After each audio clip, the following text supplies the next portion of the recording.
Damage control to BlizzardCon.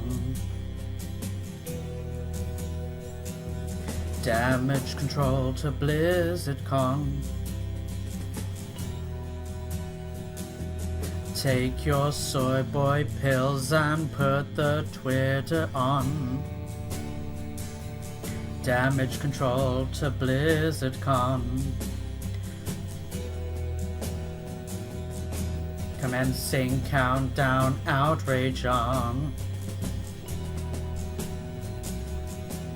Check the journals and may fans be pissed off with you.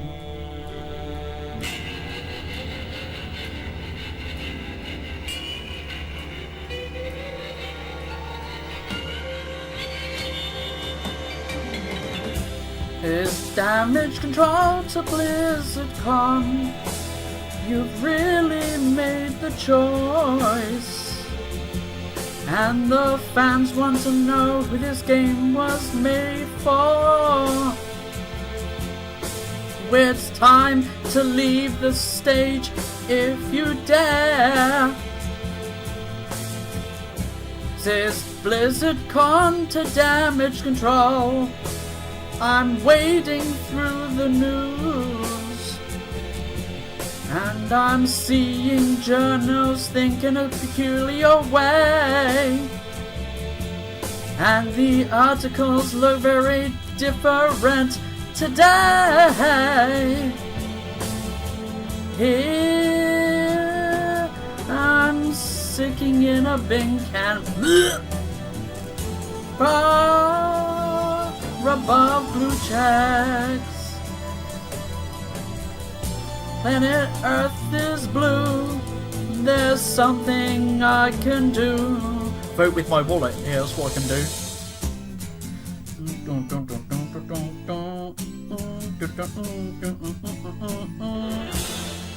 Yeah, let's see how this fucking Diablo Immortal goes. Yeah, it's gonna be fucking shit. Yeah, really fucking shit. What's this Wyatt Chen trying to bullshit all the fans at BlizzardCon that your game is going to be fucking worth it? On the mobile, yeah. It's fucking shit. 1,100,000 tweets. I'm feeling very well. And I think Blizzard and the Joes will know to go. No, nowhere to which way to go. Diablo fans, they hate it very much though. They know. Though I'm past 100,000 tweets, I'm feeling very well. And I think Blizzard and the Joe knows where to go. They know. Diablo fans, they hate it very much. They know.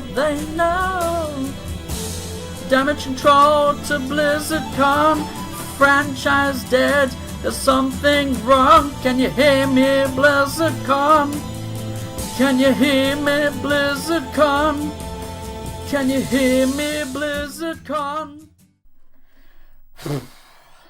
I hope you enjoyed that fucking little musical interlude. A little intro. Oh my god. What's up, everyone? Flatmeister here. I thought you'd like that little song. It pretty much sums up my opinion of that announcement at BlizzCon. You think, Blizzard? That they used to create such good games, such as Diablo and World of Warcraft. And it's just gone from the way they treat players with regards to Overwatch. We're toxic players, and then this. This is utter. I couldn't believe it. I could not believe it. So loads of people have chimed in on the announcement at BlizzCon, As they've teased, oh yeah, we're working on Diablo 4. We're working on several Diablo franchises. I've never played a Diablo game, but I've known it from since I was a kid. I always remember that iconic box art cover with the evil looking skull. I'm like, ooh, that looks like a freaky game. And it's always been on PC. It's been a predominantly PC game. It's optimized for mouse and keyboard. So then at BlizzCon, right? Right, imagine you've paid money, right, as a gamer, as a consumer, someone who buys products and who is passionate for Blizzard's franchise, for the Diablo franchise. Imagine that, because it's 30 years? Like, it's been going on for several decades, since 1996. I think the franchise has been going, right? So imagine you pay money to go to a hotel, to stay at a hotel. You pay to either fly over, and also you're paying for a ticket to attend BlizzCon. And then they hype you up, right? They'll go, oh yeah, we've got some Diablo projects to announce to you. Only they announced this hot pile of shit. It's a fucking mobile game. A mobile game. You know that's going to be full of microtransactions, loot boxes, time-gated gameplay. Or they go, oh, you've got to wait 23 hours for this ability to be able to be used. Is going to be full of that stuff. And the thing is, right, Blizzard, and this is the other thing, right? Game journalists are trying to blame the gamers for the backlash. Because there's been online, loads of people are angry, and rightfully so. They're rightfully angry, right? People are like, you were going to show us Blizzard, you're going to show Diablo 4? No? Oh, you're going to show us, hype us up thinking that a cool new Diablo game. Ooh, Diablo Immortal. What's this? You find out it's mobile. It's a mobile game. Not PC. No, it's just mobile. So you can see that is a slap across the face of gamers. Slap across their faces. People, honestly, the hall was silent. It was like people like, oh, was that it? So I'll get onto the game journalist bit in a sec, right? So they announced this, there was a CGI trailer and then a gameplay trailer. And then they did a Q&A open mic session for the audience to come up, ask questions for the developers. And we get this guy. Hey, just was wondering, is this an out-of-season April Fool's joke? No, it's a fully fledged Diablo experience on mobile, which everybody will get to play. Yes.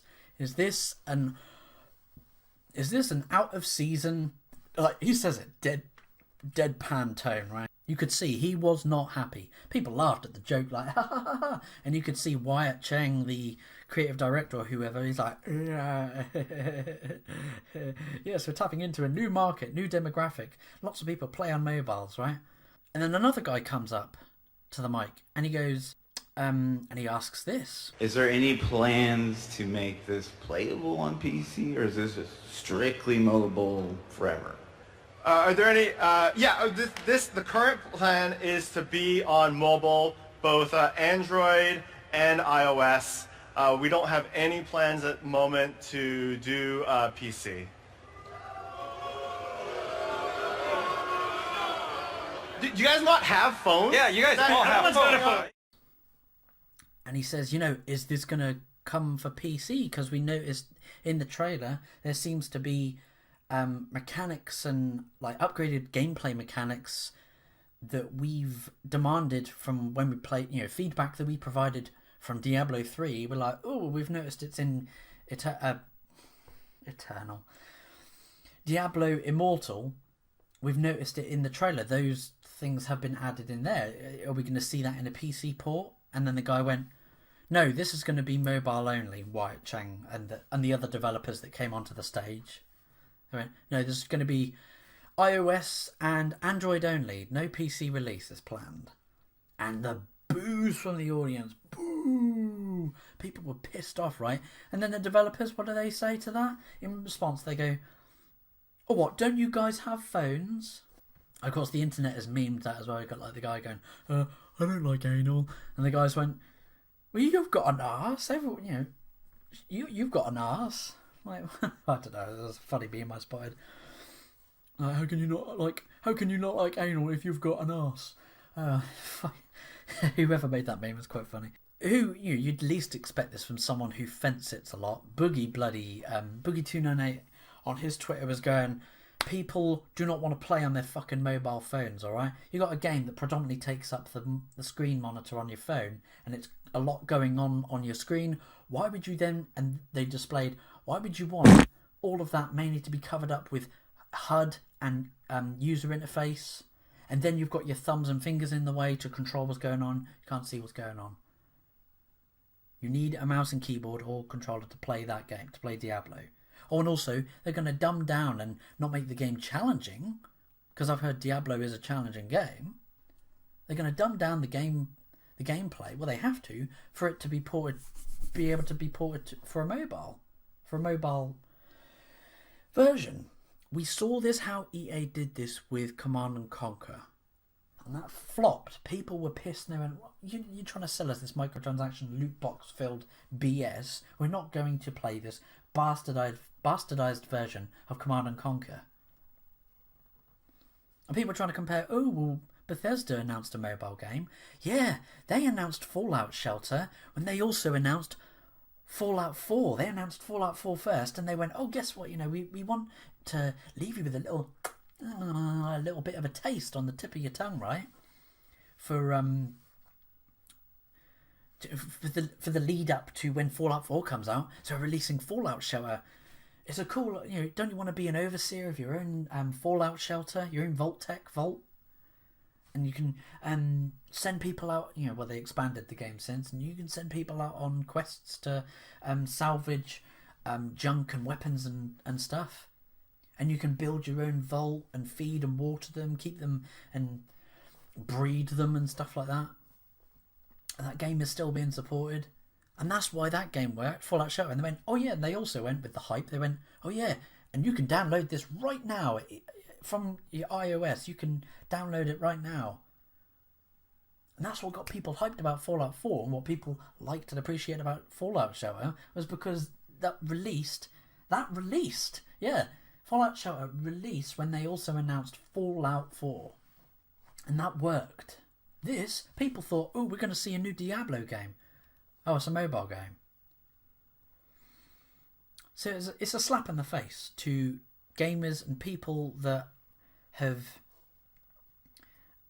dedicated a lot of time and money towards rewarding the trust. Blizzard had the trust of and good faith from the customers. And then they throw it back in their faces.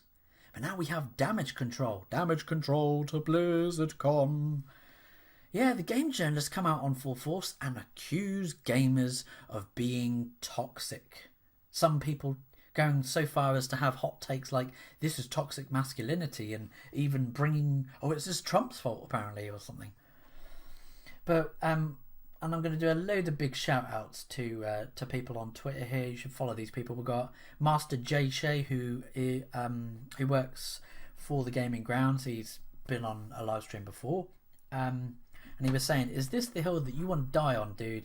The devs are making a product that fans don't want. Oh, and that's the thing, right? Blizzard haven't been working hard making this. They palmed it off to a third-party studio who have made, and people have even said, this NetEase is the name of this third-party studio. They've developed a very similar third-party isometric MMO dungeon crawler like Diablo. Isometric, top-down, same HUD and layout. And someone did a side-by-side comparison. It looks exactly the same. It's basically a Diablo. It's their MMO, but with a Diablo reskin. So it's not Blizzard that are claiming that they've been working hard. The developers have been working hard making this game. BS. You've palmed this off to a third party who have already got the assets probably pre-done. They just need to add a Diablo skin to all of the magic and the environment and the character designs. That's all. It's lazy. It's a lazy. It's pure laziness, right? So anyway, with Jay Shay going, yeah, is this the hill you want to die on? The devs are making a product fans didn't want. They aren't entitled to the fans' money if the fans don't want it. So this, and he was quoting Sean Finnegan. I don't know why that name sounds... a producer at IGN. There we go. That says a lot. Director, photographer, producer at IGN. Co-host of Fireteam Chat. So Sean Finnegan says, if you've ever questioned that gamers are the most cynical, toxic and entitled fandom in all of entertainment, just look at the hashtag Diablo Immortal announcement at BlizzCon. So-called fans going... I don't know why he's putting it in hand quotations. Well, they are fans because they've paid to attend BlizzCon and sit through a panel. So, say he was saying, so-called fans going on a mic to shit on devs' hard work just because it isn't what they wanted is atrocious. Seriously, I hope these game journalists go out of business. I hope their sites die. I hope their sites die out. Because Kotaku, I've seen Kotaku and Polygon, IGN, they've all written articles attacking gamers. Waypoint. Another tweet, there was, Sid Alpha was saying, quoting someone saying, blue check mark, yep, check. Gamers that loathe mechanically inferior platforms and shady monetization practices are misogynists and women haters, apparently. This one's AI is, he's referring to him being an NPC. So this one's AI is underdeveloped. It was probably just a reskin by NetEase. Send it back. So he was quoting Will Powers. Who's Will Powers? Will Powers is Senior Account Director at Gaming at True PR, former Deep Silver, PlayStation and BH Impact. Like, who gives it? And so yeah, this Will Powers says, here's a hot take. The people that bash on mobile gaming are an offshoot of toxic masculinity. Seriously, how do you get from people are pissed off about a mobile game? So anyway, he says, yeah, it's an offshoot of toxic masculinity. They get off on hating something that they've traditionally associated with a heavily female audience. What, mobile gaming? I told this to my wife about basically what happened at BlizzCon, and she went, oh, that's fucking horse crap. And I'm like, well, there you go, Will Powers. My wife, a female gamer, you know, she's a gamer. She hates, she thinks that, yeah, mobile gaming is inferior to console or PC gaming. There was another, like, someone was trying to contact Mark Grums going, oh, did you have a hand in this? And he's like, you know, I've not worked at Blizzard for like decades. Yeah, it's been years since I left that place. Also, a big shout out to Fudge, sorry. So yeah, Lord Nurgle, big shout out to him. He's a good guy. So anyway, here we go. Lord Nurgle said, oh look, encouraging doxing by SJWs and NPCs. Call me shocked. And he screen capped this thread. Thread starts off by Lucy O'Brien. Again, another blue check marked NPC SJW game journalist who works at IGN, right? So she says, seriously, this fucking pissed me off. Fuck, it really pissed me off when I read this. I can't even read this, right? So she goes, when the Diablo dude got up to ask the devs if their game is a joke, he was being a massive dickhead. There's no real discussion to be had beyond that. It's rudeness and entitlement at its most raw. Seriously, game journalists are they're the toxic part of the gaming industry, not gamers. That guy, it was deadpan delivery, right? He wasn't rude, he wasn't a dickhead, he wasn't a massive dickhead, he wasn't even a little bit of a dickhead.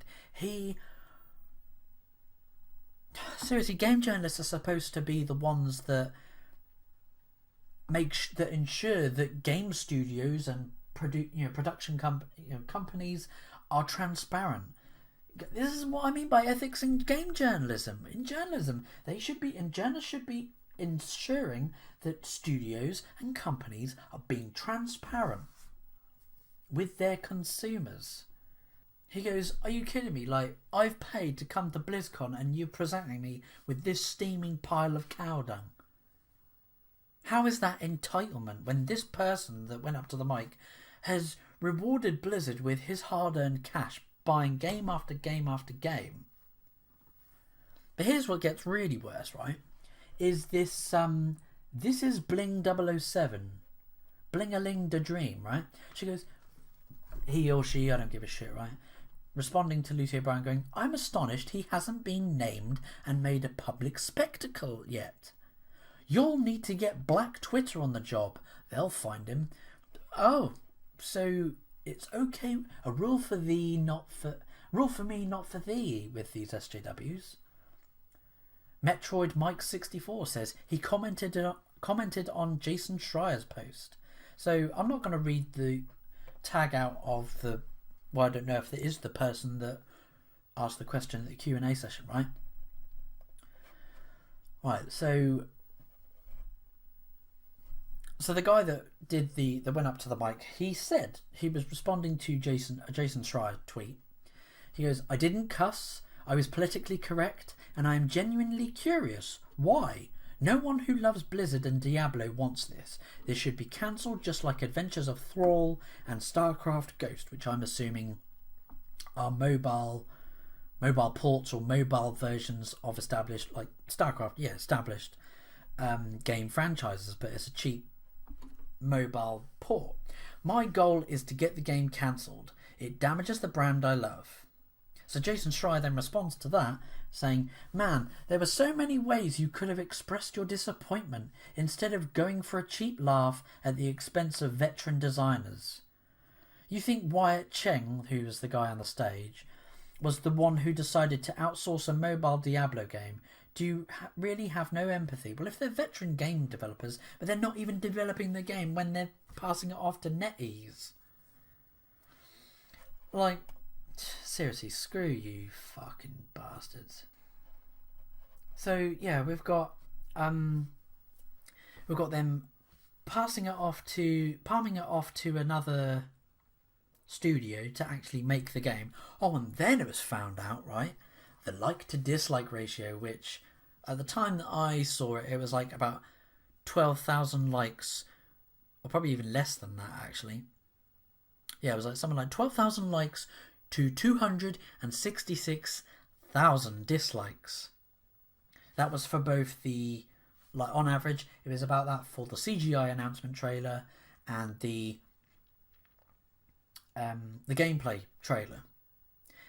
And Blizzard, they unlisted the video when they saw the like to dislike ratio.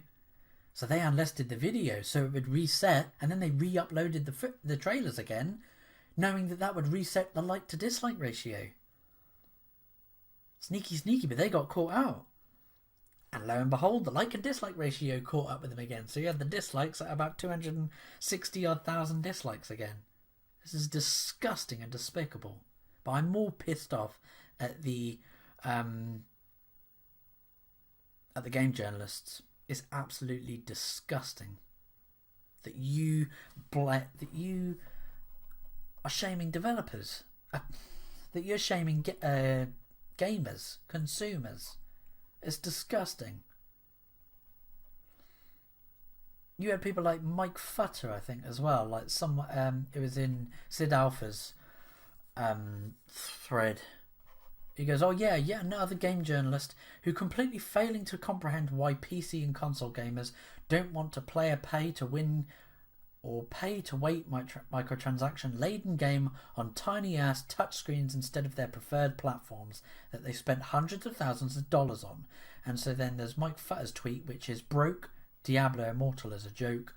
Woke, Diablo Immortal will bring more people to this franchise I love and overall support the publisher. It's a different team, so this doesn't impact Diablo 4 development at all. It's not for me, but man, Diablo 3 on Switch is great.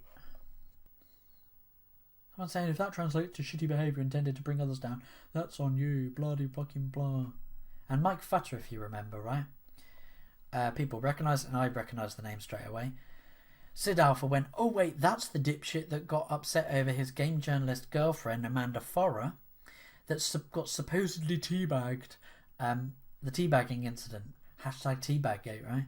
That later turned out to be false, brought shit down on the innocent dev company, and they never even bothered to apologise for it. And he linked to presumably to his own video. Someone said, was that found out to be false? In the video you link, it doesn't discuss that. I'm assuming it's a later tweet. So I kind of shielded my own video in there, said, oh well, look, and also again, bring this back up again. I said, yeah, I did a live stream interview with one of the developers of Wormhole Wars, or the studio is called 1047 Games. Yeah, Wormhole Wars, that was quite a few months ago now I did that. But it's now called Splitgate Arena Warfare. And yeah, I did a interview with the social media director, Lars Fusk. Oh, I forgot how he said that. Fusk. Something like that. But, and I said, yeah, he explained the things regarding #teabaggate, and as well as like the other sort of development process behind the game, linked to that interview. It's really cool. You should check that out, by the way. Shameless plug. But I'm glad that we've got people like Mark Kern, who used to work for Blizzard, who's on our side. He's like, this is disgusting, right? That the company is treating people like this. He's saying Blizzard gamers are not smugly entitled, nor are they toxic. They most certainly are not mad about they're not mad about a mobile version of the Diablo because they hates the women's. The craziest blue mark checkmark theory I've seen so far. Because he was a producer on Diablo 2. A lot of people have been asking for my thoughts on the whole Diablo Immortal fiasco. Hate to say it, but what you are seeing is Blizzard not understanding gamers anymore. I saw a clip on Twitter of this guy who's been supporting Blizzard and Diablo from the get-go for 30 plus years, and he's like, I feel old. I feel I can't connect to gaming anymore. Like, what has gaming become with like playing on little phones? Like, surely like Blizzard's management should have like predicted this backlash. They should have foreseen that. Oh yeah, look at what happened at EA with Command and Conquer. Yeah, that won't happen to us. Anyway, I'm so fudged off about this. There's been some people that have tried to remain objective. Like a good friend, Nerd Waffle, he did a video on this as well. He stayed fairly level-headed compared to me. I don't think he touched on some of the points that I did. But he said, look, at the end of the day, yes, it's a business. They are there to make money. But you can make money by creating good games, not palming off this to a third-party studio in which they've basically just done a reskin. They've reused assets, and it's a reskin using a Diablo skin. But yeah, I understand the capitalist notion, the business side that yeah, they're there to make money, but they're going about this the wrong way. And also Nerd Waffle, no hard feelings. We can disagree. It doesn't mean that we're falling out or anything. You haven't, but he apologised for any perceived offence taken to his opinions, and you shouldn't have to apologise, Nerd Waffle. Don't apologise. So with that, I want to hear what your thoughts are on Diablo Immortal. Are you going to play it? Are you going to buy it if you have to pay for this heap of crap? Or whether it's going to be free to play with microtransactions and loot boxes. This is indeed damage control to BlizzardCon. I've been Flatmeister. I'll catch you in the next video. Don't forget to do all the like, share, subscribe, ringing the bell, notification hoops, jumping through hoops that YouTube makes you do to get my content. With that, I'll catch you in the next video. Take it easy, everyone.